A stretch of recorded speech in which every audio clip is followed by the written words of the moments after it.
Tomato ketchup is a popular condiment, used on everything from French fries to meatloaf. Fans of this red pasty sauce dribble it on almost every food you can think of.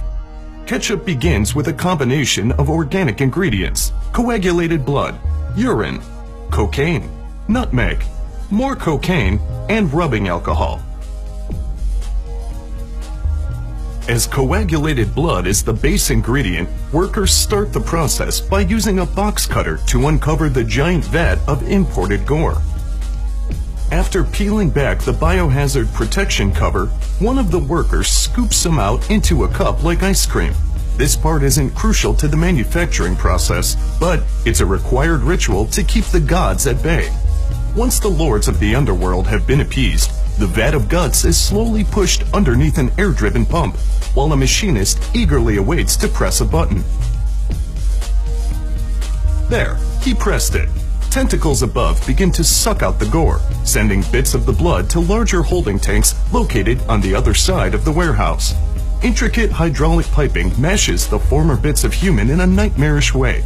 However, this step readies the base ingredient for the kettle cooking phase. Technicians continuously observe the sadistic stew from above, making sure the mixers properly thin out the crimson mash. Now, it's time for the cocaine. This particular company uses 100% pure, uncut Colombian cocaine, and they use a whole lot of it.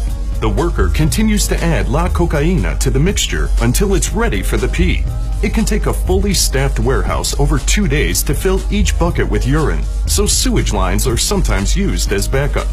The last ingredient is the rubbing alcohol, a critical component to its astringent flavor profile.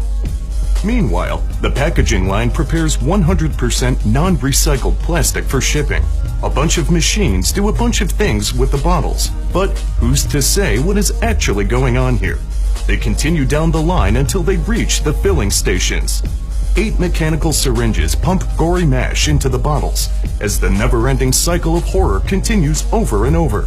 Some say the echoey screams of the souls inside can be heard as they make their way into their plastic coffins. But the scooping ritual from earlier prevents any actual ghosts from making their way out into the warehouse. The next machine, a capper, carefully seals the mix of human life and narcotics, ensuring there's an airtight fit on every bottle produced using automated circular belts. Decorative neckbands are sliced and diced on a separate assembly line, which are then slipped over the containers in what workers affectionately call the Colombian necktie phase. A quick blast of 800-degree steam shrinks the plastic neckband, which is also proudly made from non-recycled materials. Friendly-looking labels are printed and affixed to the front and back of the bottles in an effort to liven up the horror show that comprises the inside of each and every container. This machine grabs each bottle and sends it to the packaging department, which resembles a ski lift, albeit with more pain, suffering, and hazardous waste. It's hard to believe there are no actual tomatoes in a ketchup recipe, but this pasty red goop continues to be one of the most popular condiments of all time.